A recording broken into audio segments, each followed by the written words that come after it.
अस्सलाम वालेकुम तमाम सुनने वालों को सिलसिला हदीस में खुश आमदीद। आज हम बात करेंगे सही बुखारी की हदीस नंबर 65 के बारे में। इस हदीस मुबारका में नबी पाक सल्लल्लाहु अलैहि वसल्लम की उस मुबारक अंगूठी का जिक्र किया गया है जो वो बतौर मोहर इस्तेमाल किया करते थे। तो चलिए आइए चलते हैं हदीस मुबारका की तरफ और फिर उसके बाद हदीस की मुख्तसर वजाहत भी बयान की जाएगी।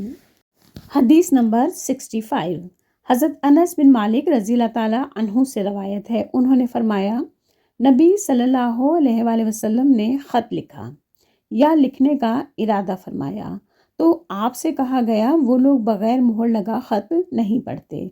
तब आपने चांदी की एक अंगूठी बनवाई जिस पर मोहम्मद रसूलुल्लाह के अल्फाज कुंदा थे।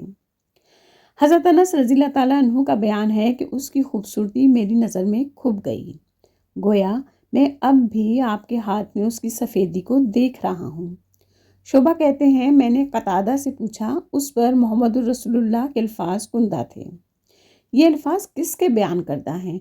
उन्होंने कहा, हज़रत अनस रज़ी अल्लाह ताला अन्हु के। अब इस हदीस मुबारका में नबी पाक सल्लल्लाहु अलैहि वसल्लम के एक ख़त का जिक्र किया गया है जो उन्होंने तबलीग दीन के सिलसिले में किसी बादशाह को लिखने का इरादा फरमाया था। हम गुज़िश्ता हदीस में से हदीस नंबर 7 में रोम के बादशाह हरकल को नबी पाक सल्लल्लाहु अलैहि वसल्लम के भेजे हुए ख़त के बारे में पढ़ चुके हैं, जबकि गुज़िश्ता हदीस नंबर 64 में भी हमने ख़त के बारे में पढ़ा था जो नबी पाक सल्लल्लाहु अलैहि वसल्लम ने ईरान के बादशाह को लिखा था। तो इस हदीस मुबारका में उन्हीं बादशाहों का जिक्र है जिनका जिक्र कैसर व किस्रा के नाम से मुख्तलिफ़ किताबों में भी पाया जाता है। कैसर जो है वो रोम के बादशाह का लक़ब, जबकि किस्रा ईरान के बादशाह का लक़ब था। तो जब नबी पाक सल्लल्लाहु अलैहि वसल्लम ने तबलीग दीन के सिलसिले में उन बादशाहों को ख़त लिखने का इरादा फरमाया तो आप सल्लल्लाहु अलैहि वसल्लम को पता चला कि ये बादशाह बग़ैर मुहर के किसी का भी ख़त नहीं पढ़ते, यानी ख़त पर लाजमी तौर पर स्टैम्प होनी चाहिए जिसकी तरफ से ये ख़त उन्हें भेजा गया है। तो फिर नबी पाक सल्लल्लाहु अलैहि वसल्लम ने एक चांदी की अंगूठी बनवाई जिस पर उन्होंने मोहम्मद रसूलुल्लाह लिखवाया। अंगूठी पर सबसे ऊपर अल्लाह, दरमियान में रसूल, जबकि रसूल के नीचे आखिर में मोहम्मद का लफ्ज़ कुंदा था।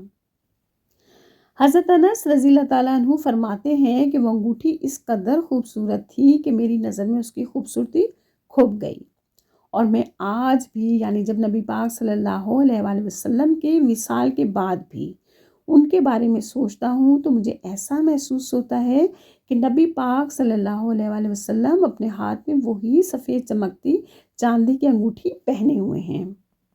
अब इस हदीस मुबारका से इस दीनी मसले की तरफ भी वाज़ेह तौर पे रहनुमाई मिलती है कि मुसलमान मर्द के लिए चांदी की अंगूठी पहनना जायज़ है, लेकिन ये बात ज़हन में रहे कि नबी पाक सल्लल्लाहु अलैहि वसल्लम ने ज़रूरत के तहत बतौर मोहर वो अंगूठी बनवाई थी और उस पर मोहम्मद रसूलुल्लाह लिखवाया था। तो हमें इन अल्फाज के तक़द्दुस का भी बहुत ज़्यादा ख्याल रखना चाहिए और वो अंगूठी या नेकलेस वग़ैरह जिस पर अल्लाह या मोहम्मद लिखा हो उनको बाथरूम में ले जाने से भी इज्तिनाब करना चाहिए। उम्मीद करती हूँ कि आप सबको हदीस मुबारका बेहतर तरीके से समझ आई होगी। बस अल्लाह सुब्हान ताला से यही दुआ है कि अल्लाह ताला हम सबको दीन समझने की और दीन पर अमल करने की तौफीक अता फरमाए, आमीन। अगर वीडियो पसंद आए तो लाइक और सदका जारिया के तौर पे शेयर करना ना भूलिएगा और अगर चैनल पर नए हैं तो बराए मेहरबानी चैनल को सब्सक्राइब करते जाइए। इसके साथ ही इजाज़त दीजिए, इंशाअल्लाह फिर मिलते हैं। अल्लाह हाफ़िज़।